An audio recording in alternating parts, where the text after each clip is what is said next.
आप सभी सम्मानित साथियों को नमस्कार।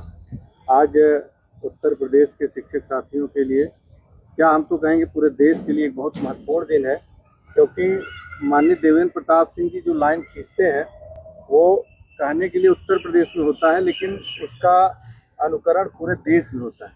और यही वजह है कि कोई भी व्यवस्था में किस तरह से न्याय के लिए लड़ा जाता है वो अगर कोई जानता है तो माननीय देवेंद्र प्रताप सिंह जी, जो आज पूरे देश में एक शिक्षक के लिए रहनुमा बने हुए हैं। और नो डाउट कि उन्होंने जिस तरह से दिन रात एक करके शिक्षकों के लिए जो टेट अनिवार्यता प्रकरण पर अपने आप को लगाया है, वो हमारे शिक्षक साथी जीवन भर कभी भूल नहीं पाएंगे। अभी हम लोग माननीय मुख्यमंत्री जी से मिल करके आ रहे हैं, देवेंद्र प्रताप सिंह जी की अगुवाई में, और वरिष्ठ एमएलसी विधायक परम आदरणीय माननीय राज बहादुर सिंह चंदेल जी भी उपस्थित थे।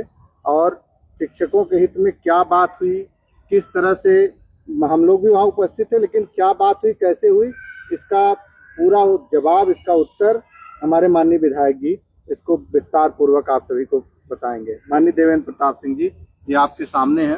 देखिए, देश के प्राथमिक शिक्षकों के सामने बहुत बड़ा संकट 1 सितंबर 2025 में आ गया था, और उसमें ये निर्णय दिया था कि जो लोग 2 वर्ष के भीतर टीईटी पास नहीं करेंगे वो सेवा से बाहर कर दिए जाएंगे। उत्तर प्रदेश पहला राज्य था जिसने पुनर्विचार याचिका दाखिल किया, और उस समय भी आदरणीय मुख्यमंत्री जी का दृष्टिकोण शिक्षकों के पक्ष में रहा। पुनर्विचार याचिका यद्यपि हमारी खारिज हो गई। आज हम लोग मुख्यमंत्री से मिले और मुख्यमंत्री जी ने बहुत उदारता पूर्वक यह आश्वासन दिया कि उत्तर प्रदेश के शिक्षकों के पास अनुभव का खजाना है और उन्हें उनकी सेवाएं, शिक्षकों को की सेवाएं छात्रों को मिलती रही हैं। आगे भी उनके सेवा के सामने कोई कठिनाई नहीं खड़ा होने दूंगा, और जो बन सकता है वो सब शिक्षकों की सेवाएं बचाने के लिए हमारी सरकार करेगी, ऐसा उन्होंने दृढ़तापूर्वक आश्वासन दिया है। और मैं मुख्यमंत्री जी की तरफ से प्रदेश के सभी प्राथमिक शिक्षक साथियों से कहना चाहता हूं कि मुख्यमंत्री जी आपके साथ हिमालय की तरह खड़े हैं। आपकी सेवा सुरक्षा की गारंटी उन्होंने दिया है। हमारी मांग है कि विभागीय टीईटी करा करके और उनको भारांक दे करके सभी शिक्षक साथियों को फिर सेवा में बनाए रखने का ऐतिहासिक निर्णय सरकार ले, और मुख्यमंत्री जी ने उदारतापूर्वक हमारी मांग को स्वीकार किया है। इसलिए मैं प्रदेश के सभी प्राथमिक शिक्षकों की तरफ से आदरणीय मुख्यमंत्री जी के शौर्य और पराक्रम के लिए, इस ऐतिहासिक आश्वासन के लिए उनका अभिनंदन करता हूं, उन्हें बधाई और धन्यवाद देता हूं। प्राथमिक शिक्षक संघ के प्रदेश अध्यक्ष माननीय विनय कुमार तिवारी हमारी और मुख्यमंत्री जी की वार्ता में सम्मिलित रहे।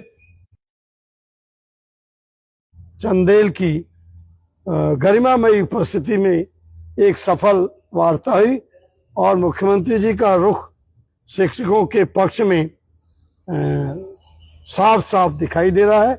मैं अपनी तरफ से और मुख्यमंत्री जी की तरफ से प्राथमिक शिक्षकों को आश्वस्त करता हूं, उनकी सेवाएं बनी रहेंगी, उन्हें चिंता करने की जरूरत नहीं है।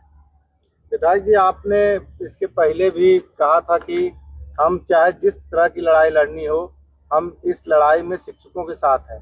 और ये पूरे देश में चर्चा का विषय रहा कि जब सुनवाई रिव्यू की हो रही थी तो आप उस कोर्ट नंबर 8 में स्वयं उपस्थित रहे और मनोबल बढ़ाते रहे, और आप हमेशा शिक्षकों के साथ जो भी इस प्रकरण में जो भी बातें आई उसमें आप लगातार एक पक्षकार के रूप में शिक्षकों की तरफ से खड़े रहे, और अभी आप आगे भी रुकेंगे नहीं। आप, ये तो एक उत्तर प्रदेश के लिए आपने एक राहत प्रदान करने वाली एक खुशखबरी बताई है, लेकिन आपका मिशन पूरे भारत में टेट मुक्त भारत करने का है। तो इसके लिए आप आगे की क्या रणनीति है, किस तरह से आप हम सभी शिक्षकों को इस चीज से उबारने के लिए तत्पर हैं? जब तक पूरे देश के शिक्षकों को और टेट से मुक्ति नहीं मिलेगी, तब तक विधायी तरीके से, संसदीय तरीके से मेरा संघर्ष जारी रहेगा। और इस सफलता की शुरुआत उत्तर प्रदेश से होगी और इसका सारा श्रेय माननीय मुख्यमंत्री योगी आदित्यनाथ जी को है।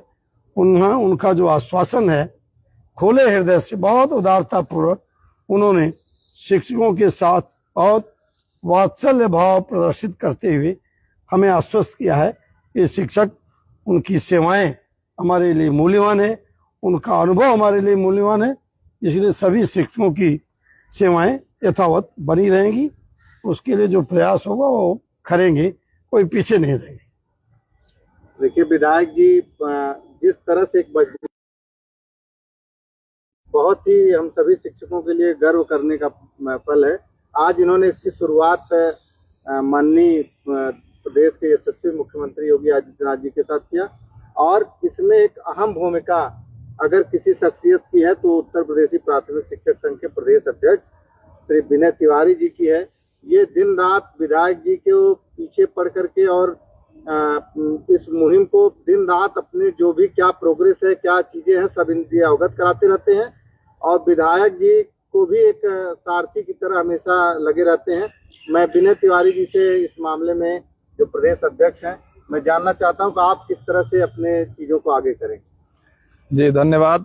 मेरे पास तो आज शब्द नहीं है, मैं बहुत ही अभिभूत हूं और मैंने सोचा नहीं था कि प्रदेश के मुख्यमंत्री की हम शिक्षकों के प्रति इतनी संवेदनशीलता और इतनी गहराई से चिंतन की सोच है। उन्होंने, मैं तो अभी वरिष्ठतम सदस्य माननीय चंदेल साहब और अपने संरक्षक आदरणीय एमएलसी सर के साथ हम लोग जब गए, माननीय मुख्यमंत्री जी के पास पहुंचते ही सबसे पहले हम लोगों ने हम शिक्षकों के हित में उनके द्वारा लागू की गई कैशलेस योजना के प्रति आभार जताया, जिस पर उन्होंने कहा कि हम बहुत जल्दी इसको कार्ड बनवा के और इसका एक समारोह करके हम लागू करने जा रहे हैं। अगला बिंदु टेट पर बात शुरू करते ही जो हमें कहना था वो माननीय मुख्यमंत्री जी स्वयं कहने लगे और कहा कि ये प्रदेश के अनुभवी शिक्षकों की सेवाएं हम जाने नहीं देंगे और इसीलिए पहले भी राज्य सरकार ने सुप्रीम कोर्ट में पुनर्विचार याचिका की थी। अब जो भी हमसे बन पड़ेगा, हम अपने अनुभवी शिक्षकों को प्रदेश की शिक्षा व्यवस्था के लिए रखेंगे और इनकी सेवाओं को सुरक्षित करने के लिए मैं स्वयं देखूंगा कि क्या उपाय हो सकता है। हम लोगों ने प्रतिनिधिमंडल में सम्मिलित सभी माननीय सदस्यों ने ये सुझाव रखा कि अभी विभागीय टेट करा दिया जाए और उस विभागीय टेट में जो हमारी सेवा अवधि है उसका हमें प्रतिवर्ष उचित भारांक दे दिया जाए। सभी शिक्षक टेट पास हो जाएंगे और सभी की सेवाएं सुरक्षित हो जाएंगी। मुख्यमंत्री जी ने कहा कि बिल्कुल मैं उन सभी तथ्यों से सहमत हूं जिससे हमारे शिक्षकों की सेवाएं सुरक्षित हों। इतना प्रबल आश्वासन जो उन्होंने हम लोगों के समक्ष दिया उसका मैं वर्णन नहीं कर सकता हूं। मैं प्रदेश के लाखों लाख शिक्षकों की तरफ से माननीय एमएलसी महोदय का, जिन्होंने ये भागीरथ प्रयास किया, और प्रदेश के मुख्यमंत्री जी का जो शिक्षकों के हित में सतत चिंतनशील हैं, जिन्होंने अभी कैशलेस इलाज का तोहफा दिया, जो हमारी सेवाओं को सुरक्षित रखने के लिए पूरे देश में उत्तर प्रदेश पहला राज्य है जो रिव्यू पिटीशन में गया और उसके बाद आज उन्होंने मुक्त कंठ से कहा कि हम एक एक शिक्षक की सेवा संरक्षित करेंगे। मैं आभार व्यक्त करता हूं माननीय मुख्यमंत्री जी का और आज मैं बहुत गदगद हूं। जो ये तनाव हमारे शिक्षक झेल रहे थे उसे हम महसूस करते हैं और उसमें अभी हमारे संगठन का जो भी प्रयास है ये अनवरत जारी रहेगा। माननीय एमएलसी जो हमारे संरक्षक भी हैं, आपके नेतृत्व में हम इस लड़ाई को अंजाम देंगे, इसका परिणाम आएगा। आपने निर्देशित किया है, हम उच्च अधिकारियों से भी मिलेंगे, अपनी बात कहेंगे और हमें पूरा विश्वास है कि आने वाले समय में माननीय मुख्यमंत्री जी के नेतृत्व में हमारी सेवाएं संरक्षित होंगी और हम पुनः तनाव मुक्त होकर इस प्रदेश को बेहतर शिक्षा व्यवस्था की ओर ले जाएंगे।